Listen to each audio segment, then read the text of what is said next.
Good morning dear student, easy math একাডেমিতে তোমাদের সবাইকে স্বাগত জানাই। আজকে আমরা শিখব সরল সুদ এবং চক্রবৃদ্ধি সুদ সম্পর্কে। বিভিন্ন ধরনের কম্পিটিটিভ এক্সামের জন্য কেপি হোক বা এসএসসি বা রেল বা জিডি যে কোনো ধরনের এক্সামের জন্য এই ধরনের টপিক খুবই গুরুত্বপূর্ণ। তো চলো কথা না বাড়িয়ে শুরু করা যাক।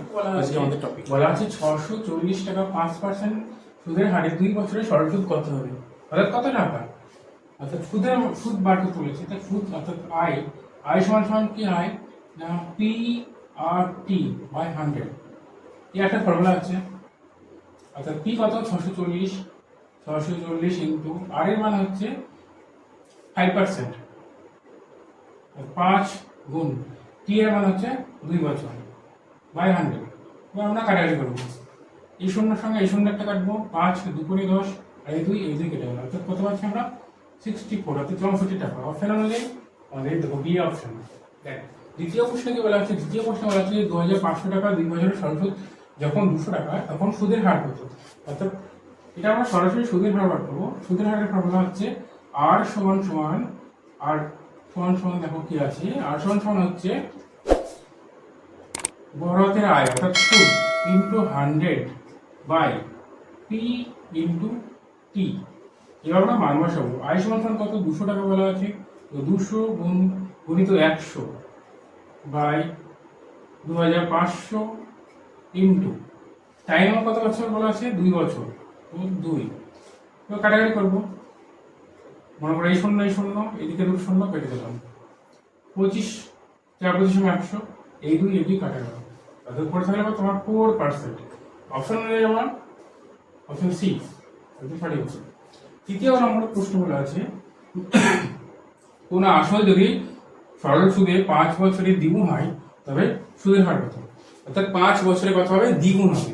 এই যতক্ষণ বলা থাকে তার সঙ্গে কি করতে হয় 1 মাইনাস করতে হয়, অর্থাৎ 1 দ্বিগুণ থেকে অর্থাৎ 2 থেকে যদি আমরা 1 মাইনাস করে কত পাবো 1 গুণিত 100 বাই যত বছর বলা থাকে তত দিয়ে ভাগ করতে হয়, অর্থাৎ 5 বছর, তো আমরা 5 দিয়ে ভাগ করবো, 5 20 100, অর্থাৎ 20%।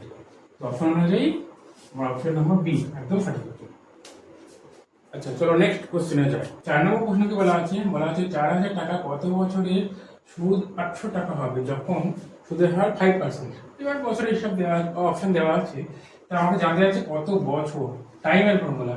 অ্যাকচুয়ালি মূল ফর্মুলাটা হচ্ছে আই সমান সমান পি আর টি বাই 100।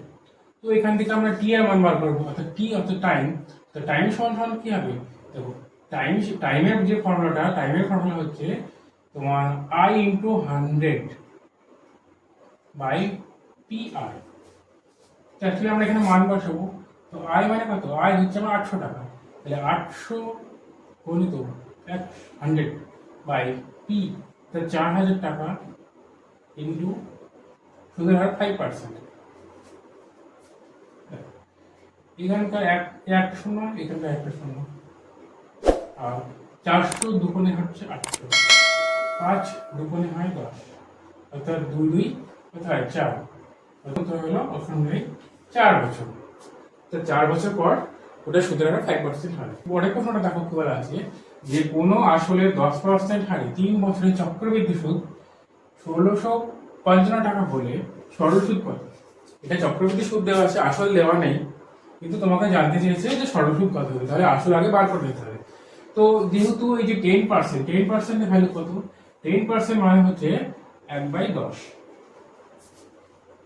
তো এই যে 10% আর আমাকে বলা আছে কত 3 বছর, 10 কিউব কত হয় 10 কিউব 1000। তো ধরে নাও তোমার কাছে আসল আছে 1000 টাকা, তো 1000 টাকা যেহেতু 3 বছর বলেছে তাহলে 3টা ভাগ করে নাও, এর 10% হারে সুদ দেবে। 1000 টাকায় 10% কত হয় 100 টাকা। এই প্রথম বছরে আসবে 100 টাকা, দ্বিতীয় বছরে 100 টাকা, তৃতীয় বছরে 100 টাকা। এইবার এই প্রথম বছর থেকে যখন দ্বিতীয় বছরে যাবে 100 টাকা 10% হারে, তো 10% কত 10 টাকা। দ্বিতীয় বছর থেকে যখন তৃতীয় বছরে যাবে তখনও 10 টাকা পাবো। আবার এই যে প্রথম বছর থেকে দ্বিতীয় বছরে 10 টাকা ছিল, এই 10 টাকার উপরও 10% হারে সুদ যাবে, অর্থাৎ 1 টাকা। আর প্রথম বছর থেকে সরাসরি একটা তৃতীয় বছরে যায় 100 টাকার উপর, অর্থাৎ 10 টাকা। এই টোটাল হচ্ছে কত আমার 31 টাকা। টোটাল হচ্ছে সুদ যখন আমার আসল কত 1000 টাকা, 331 টাকা চক্রবৃদ্ধি সুদ যখন আসল হচ্ছে আমার 1000 টাকা। তাহলে 1 টাকা যখন চক্রবৃদ্ধি সুদ হবে তখন আসল নিশ্চয়ই কম হবে, অর্থাৎ 1000/331 টাকা। কিন্তু আমার প্রশ্নে বলা হচ্ছে 1655 টাকা চক্রবৃদ্ধি সুদ। তাহলে 1655 টাকা চক্রবৃদ্ধি সুদ যখন হবে তখন নিশ্চয়ই আসলে পরিমাণ বেশি হবে। তাহলে 1000 ইন্টু 1655/331, 331কে যদি আমরা 5 দিয়ে গুণ করি, অর্থাৎ 5×331 হচ্ছে 1655, তো গুণ করলে কত পাই আমরা 5000 টাকা।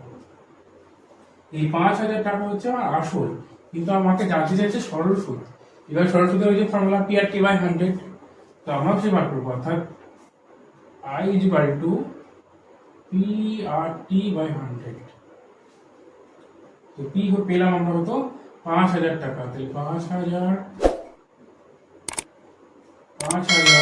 গুণ, দেখো সময় বলা আছে 3 বছর আর সুদের হার বলা আছে 10%, তাহলে 10 গুণ 3/100। একটা শূন্য একটা শূন্য একটা শূন্য একটা শূন্য কেটে গেল, এরপর তাহলে কত 5×3=15 আর 2 শূন্য, অর্থাৎ এত টাকা। অপশন অনুযায়ী যাবো কোনটা? অপশন অনুযায়ী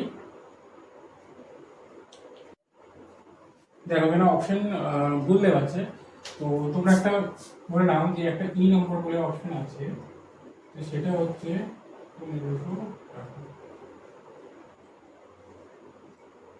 অ্যাকচুয়ালি এটাই হবে অ্যান্সার। দেখো পরবর্তী প্রশ্ন কি বলা আছে যে কত টাকার 5% আর 2 বছরের চক্রবৃদ্ধি সরাসরি পার্থক্য হচ্ছে 16 টাকা। তো 5% মানে হচ্ছে তোমার 1/20, আর 2 যেহেতু 2 বছর বলা আছে তো 20 বর্গ করে না, 20 বর্গ হচ্ছে 400। এই 400কে সমান দুটি ভাবে ভাগ করবো, ঠিক আছে, যার মানে আসবে কত না 1/20 হিসাবে, অর্থাৎ 400 1/20 20 টাকা প্রথম বছরে, দ্বিতীয় বছরও তাই 20 টাকা।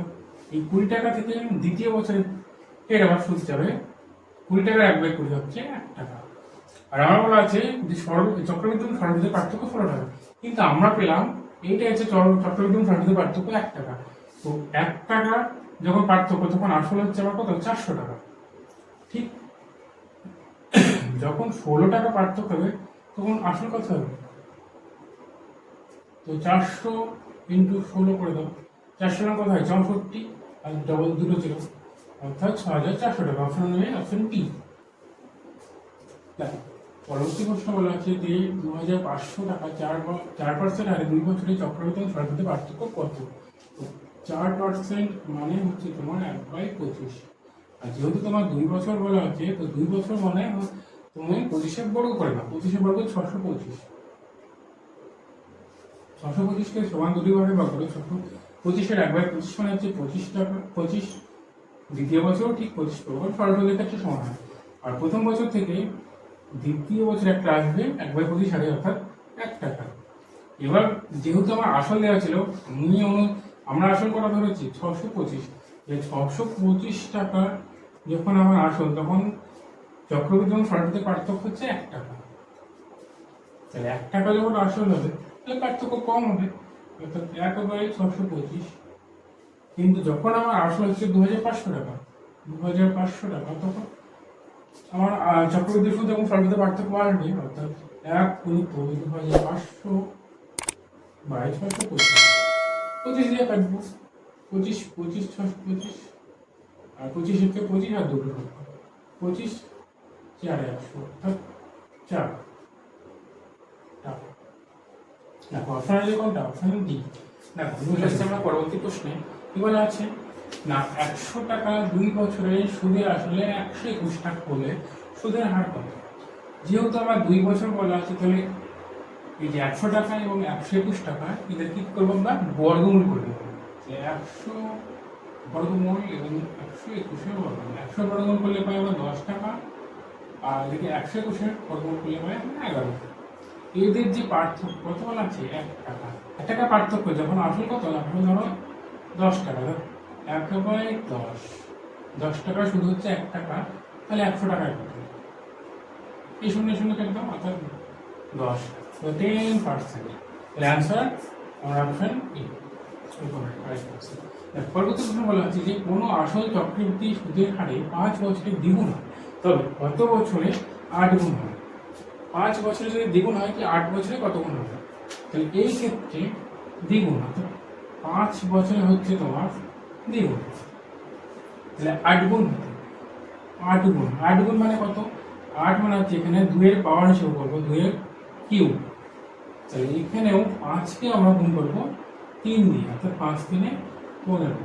তাহলে আমার সময় লাগবে কত? 15 বছর। 5 সরল সুদের হারে 2 বছরে সরল সুদ 1600 টাকা হয়, তবে ওই টাকা 3 বছরে চক্রবৃদ্ধি সুদ কত? তাহলে সবার আগে 5% মান বার করো। 5% মানে হচ্ছে অ্যাকচুয়ালি কোনো ভগ্নাংশে 1/20।